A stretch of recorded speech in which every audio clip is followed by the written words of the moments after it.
Այսօր սաղորի մուշկում մեկ էսեր, մեկ է ներկատներ են, ոնց որ սրտիցս վկա է։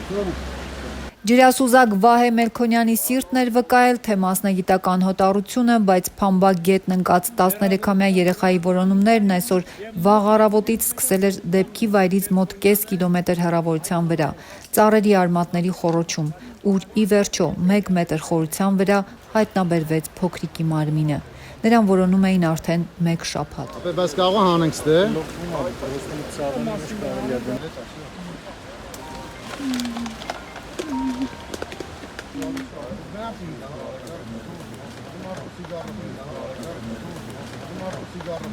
Հինգ օր առաջ քիչ վերև դարձյալ ծառարմատների տակ ջրասուզակը գտել էր նաև Նարինեի կրտսեր քրոջը 7-ամյա Նարեին։ Այ մի օգնածությունս զգացի։ Նախորդ օրերին բազմաթիվ անգամներ տասնյակ ջրասուզակներ, փրկարարներ, ոստիկաններ ու կամավորներ անցել էին այս նույն հատվածներով։ Վահե Մելքոնյանն այսօր երեխայի մարմինը գետից դուրս բերելուց հետո մտմտում էր, ինչու օրեր շարունակ որոնումներն արդյունք չէին տալիս։ Չէ, դե խորշերը շատ ախպեր, էստե հայել նա։ Սա ատիկ եմ։ Այնպես չէ, որ մենակ դեսն է, սաղել նայել են, հետո չեմ այսօր ջուրը որ չէ, ինքը երկար մնացել, չեմ կարող։ բայց ջուրը ընդամենը 10 սանտիմ բան է իջել, այդ 10 սանտիմ չէր կարա պոկել բերելը։ Չէ, պոկել բերելը չեն ժամանակ տրում են անելուց ենթադրում են։ Չէ։ Տեղը խորն է, դե հասնելն էր դժվար, բայց Դուք են հանելուց հետո էլ էստե մտա։ 1.5-ի կարգի կարարել են։ Բայց այս հատվածը Զիբիլյանոց է, մեշոկ է, չգիտեմ ինչ է։ Դից այնքան աղբեն հանել։ Մեշոկ է, Լերով շունչս պայր եմ, իջեր եմ ծառը բռնեցի, իջա։ Այդ ժամանակ երեխուն զգացի։ Մեշոկ բանել էր վրեն քցեցի են, երեխունը տենց զգացի։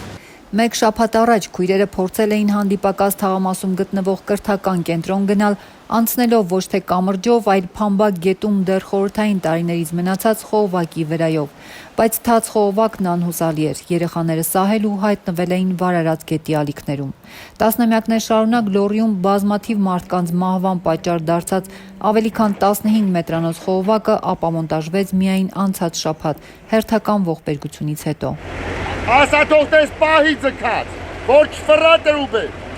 Այսօր երեխային գտնելուց րոպեներ առաջ Վանաձոր էր ժամանել ներքին գործերի նախարար Արփինե Սարգսյանը։ Նա քաղաքի մուտքի մոտ ձևավորված շտաբում քննարկում էր որոնողական աշխատանքների ընթացքը։ Շեշտում էր, թե դիտարկում են ոչ միայն երեխայի գետն ընկնելու, այլ նաև այլ վարկածներ։ Բայց քիչ անց արդեն գետից հայտնաբերվեց խեղդված երեխան։ Գնացել են, բայց այս տղերքը նույնիսկ ժամը 8-ին։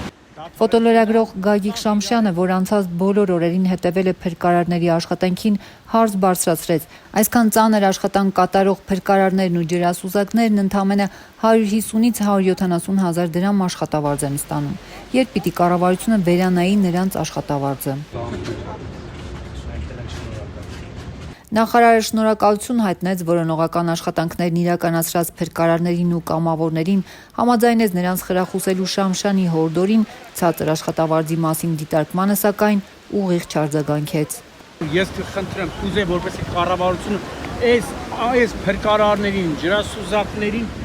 խրախուսի, որտեղ իրոք դիտա վտանգ 5 օր առաջ Փամբակից հայտնաբերված 7-ամյա աղջնակին արդեն հողին են հանձնել։ Այսօր ավագ քրոջը հայտնաբերելուց հետո տեղում քննիչներ էին աշխատում։ Այս ամբողջ ընթացքում ծանր դժբախտություն ապրած ընտանիքի հետ հոգեբաններ էին աշխատում։ Մայրը Վանաձորում վարձակալած բնակարանում ապրում էր 5 երեխաների հետ։